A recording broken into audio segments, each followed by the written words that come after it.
ఓం నమో వెంకటేశాయ. గుంటూరు జిల్లాలోని ప్రసిద్ధ పుణ్యక్షేత్రం చేబ్రోలు చతుర్ముఖ బ్రహ్మ లింగేశ్వర స్వామి దేవాలయం గురించి తెలుసుకోబోతున్నాం.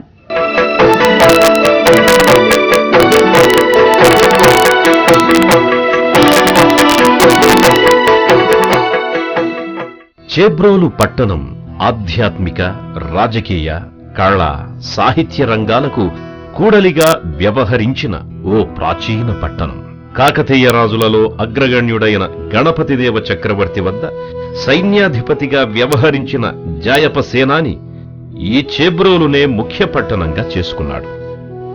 జాయప సేనాని మహావీరుడే కాదు, నృత్య రత్నావళి అనే నాట్యశాస్త్ర గ్రంథ రచయిత కూడా. రాజులు, మహాసేనానులు, మంత్రులు, సామంతులు మొదలైన ఆనాటి రాజకీయ ప్రముఖులెందరో ఈ ప్రాంతంలో గుళ్ళు, గోపురాలు, తటాకాలను స్థాపించారు. ఒకానొక సమయంలో సుమారు 100 దేవాలయాలు ఈ ప్రాంతంలో పరిఢవిల్లాయని చెబుతారు.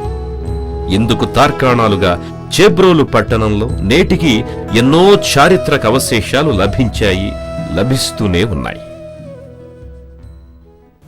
సృష్టి స్థితి లయకారుడైన త్రిమూర్తుల్ని భృగు మహర్షి శపించిన విధానం అందరికీ తెలిసిందే. భృగు మహర్షి శాపం కారణంగా బ్రహ్మదేవునికి భూలోకంలో ఎక్కడా మందిరాలే ఉండేవి కావు. అయితే కాలక్రమంలో దేశం మొత్తం మీద 4 దేవాలయాలు ప్రసిద్ధి చెందాయి. వాటిలో చేబ్రోలు ఆలయం ఒకటి. ఇప్పుడు ఆ దేవాలయ విశేషాలేంటో తెలుసుకుందాం.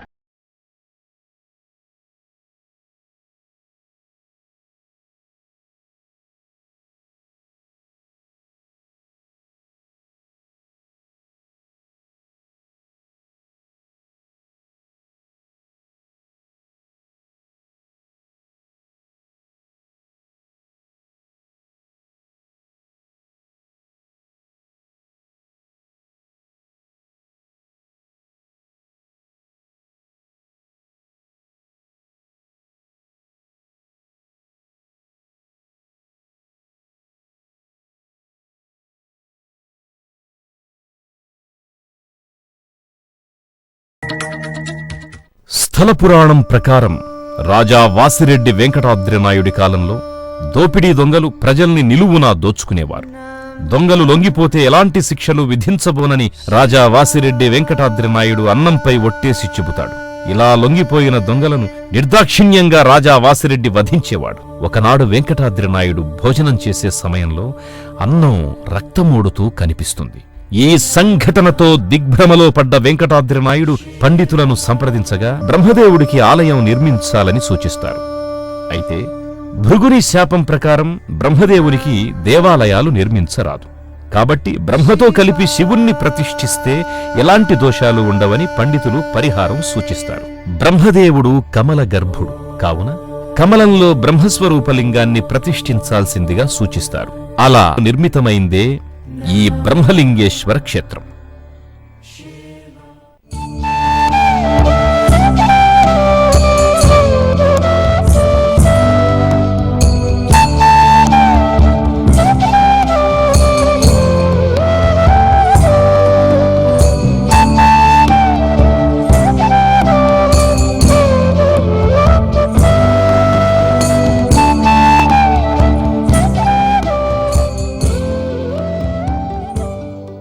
భృగు మహర్షి శాప కారణంగా బ్రహ్మదేవుడికి ఎక్కడా ఆలయాలుండేవి కావు.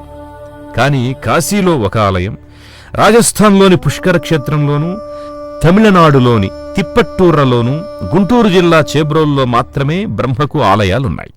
ఇక్కడ చతుర్ముఖ బ్రహ్మలింగేశ్వర స్వామి ఆలయం కోనేటి మధ్యలో కమలంలా చూడముచ్చటగా ఉంటుంది.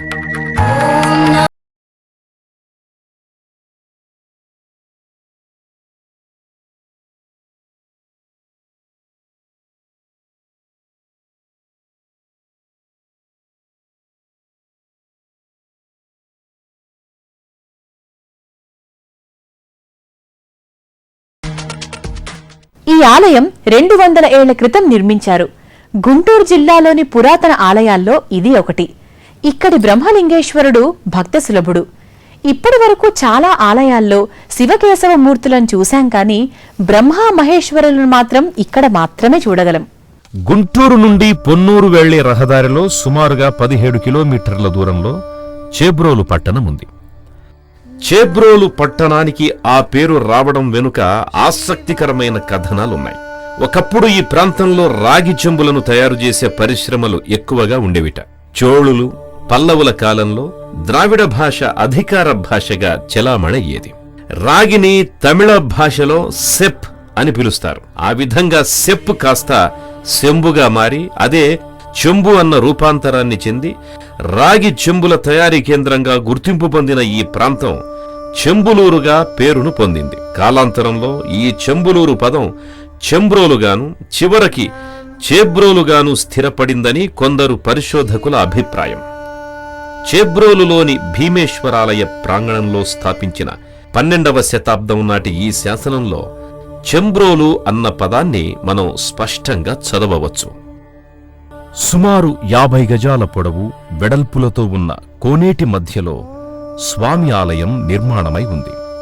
గర్భగుడి మధ్యలో సుమారు 7 అడుగులు చదరంగా ఉన్న ప్రదేశం చుట్టూ 4 వైపులా 6 అడుగుల వెడల్పులో వరండా, ముందు వైపు ధ్వజస్తంభం, గర్భగుడిపైన అప్పటి శైలిలో గోపురం, దేవాలయం నిర్మించారు.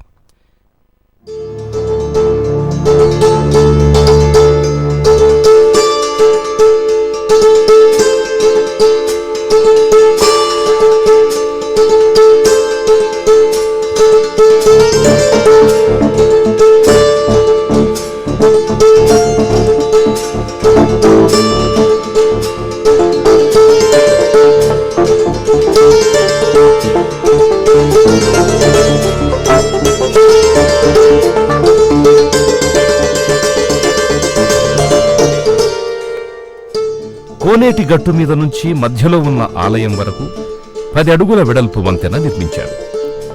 ఈ ఆలయం నిర్మించిన దగ్గర నుంచి కోనేరులో నీటి ప్రవాహం ఎక్కువవుతూ ఉండేది.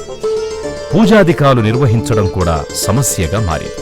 అయితే ఇటీవల కోనేటికి చేరే నీటిని ఎప్పటికప్పుడు బ్రహ్మలింగేశ్వర స్వామి కమలం దాకా నీరు ప్రవహించకుండా తోడేస్తున్నారు. ఈ కోనేరులో నీరు నిరంతరం ఊరుతుండడం ఈ దేవాలయ విశేషం.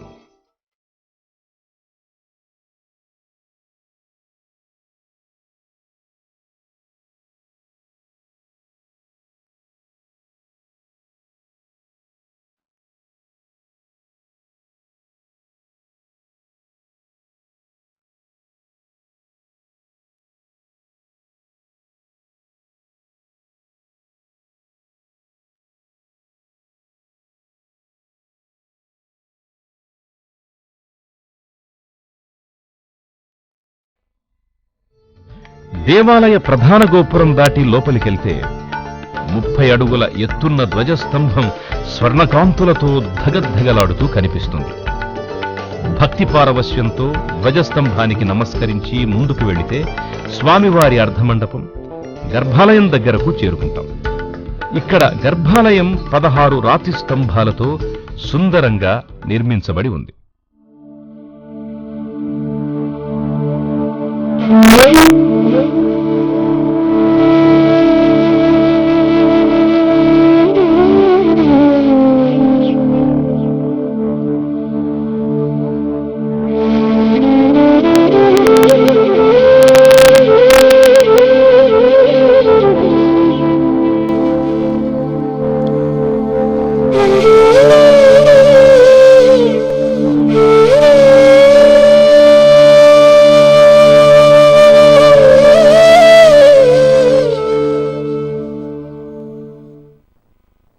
ఇక ఆలయ గర్భగుడి విషయానికొస్తే 4 అడుగుల ఎత్తు, 4 అడుగుల కైవారం ఉండే శిలపై పద్మాకార పీఠంపై 3 అడుగుల ఎత్తున నలుచదరంగా ఉన్న చతుర్ముఖ బ్రహ్మదేవుడు ఆసీనుడైనటువంటి భంగిమలో భక్తులకు దర్శనమిస్తాడు.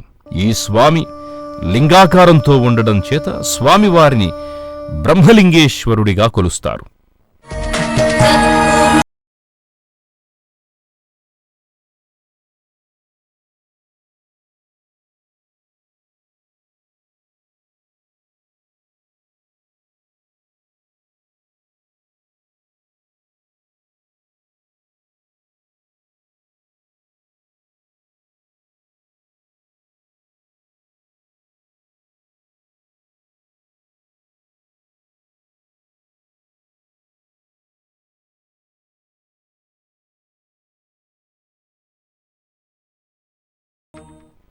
అప్పట్లో చతుర్ముఖ బ్రహ్మదేవాలయ నిర్మాణానికి ఏనుగుల మీద ఎర్రటి ఇసుకను తీసుకొని వచ్చి సంప్రదాయ మిశ్రమం శైలితో కట్టారు అన్నది చారిత్రక కథనం.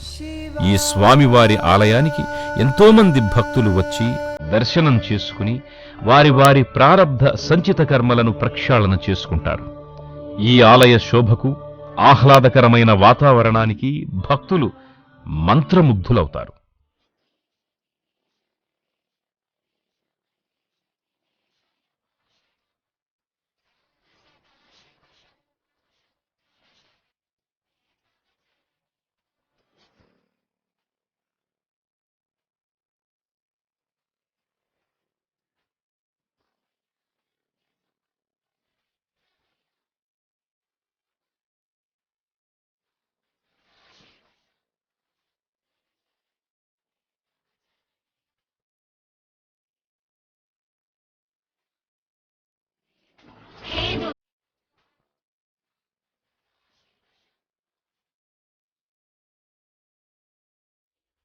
మనలో చాలా మందికి ఆంధ్రప్రదేశ్లో బ్రహ్మదేవాలయం ఉందన్న సంగతి కూడా తెలియదు.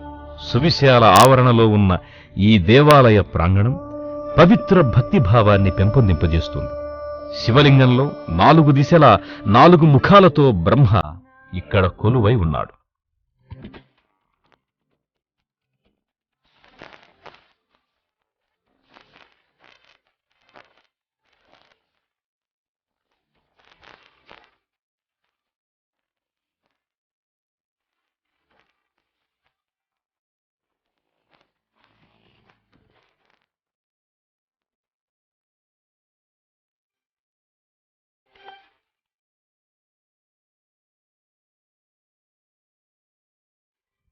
మహిమాన్వితమైన ఈ ఆలయం నలుదిక్కులు దేవతామూర్తులతో విరాజిల్లుతోంది. ఇక్కడ భీమేశ్వరాలయం, వేణుగోపాలస్వామి, రంగనాథస్వామి, చంద్రమౌళీశ్వర స్వామి, సహస్రలింగేశ్వర స్వామి, కుమారస్వామి, నవగ్రహమూర్తులు, నాగేశ్వరాలయాలు, నంది విగ్రహం వరుస క్రమంలో ఉన్నాయి.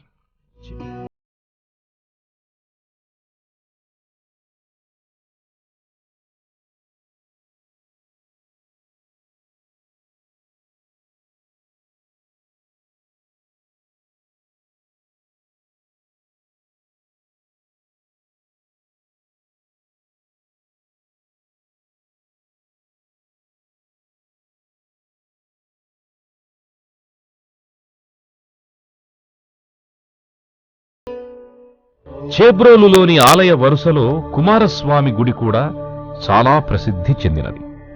ఈ గుడిలోనే చౌడేశ్వర, గణపేశ్వర ఆలయాలను నిర్మించారు.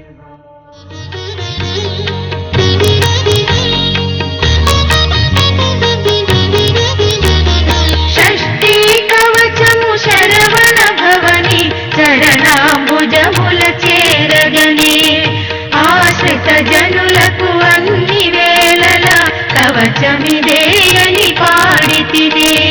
షష్ఠీ కవచము శరవణ భవని చరణాంబుజముల చేరగనే. తరువాత భీమేశ్వరాలయం ఉన్నది. ఈ భీమేశ్వరాలయం 2వ శతాబ్దానికి చెందిన అతి పురాతనాలయం. ఈ గుడికి జీర్ణోద్ధారణ ప్రక్రియ నిమిత్తమై బాగు చేస్తూ ఉండగా 2000 ఏళ్ల సంవత్సరాల క్రితం నాటి శివలింగం, నంది విగ్రహాలు బయటపడ్డాయి. పల్లవరాజులు, చాళుక్యులు, చోళుల శిల్పకళా వైభవానికి ప్రత్యక్ష సాక్షిగా ఇక్కడి ఆలయాలు వేదికగా నిలిచాయి.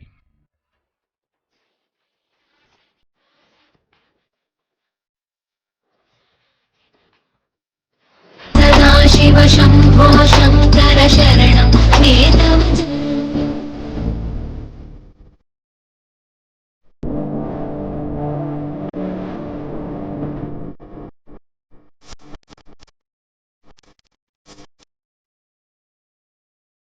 ఎన్నో చారిత్రక ఆధారాలు లభ్యమవడంతో ఈ ఆలయాన్ని ప్రస్తుతం పురావస్తు శాఖ తన అధీనంలోకి తీసుకుంది. ఈ దేవాలయానికి సంబంధించిన అనేక విషయాలను వారు నిశితంగా పరిశీలించడమే కాక నాటి చారిత్రక ఆధారాలను వెలుగులోకి తెస్తున్నారు.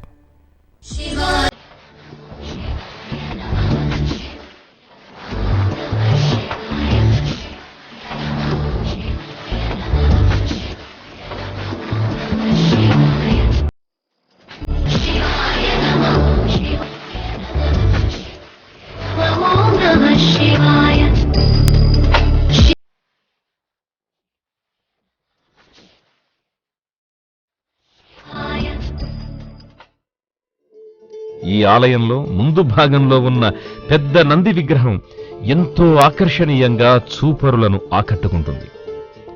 నాగేశ్వరాలయంలోని నంది లేపాక్షి నందితో సరితూగేలా సుందరంగా కనిపిస్తుంది.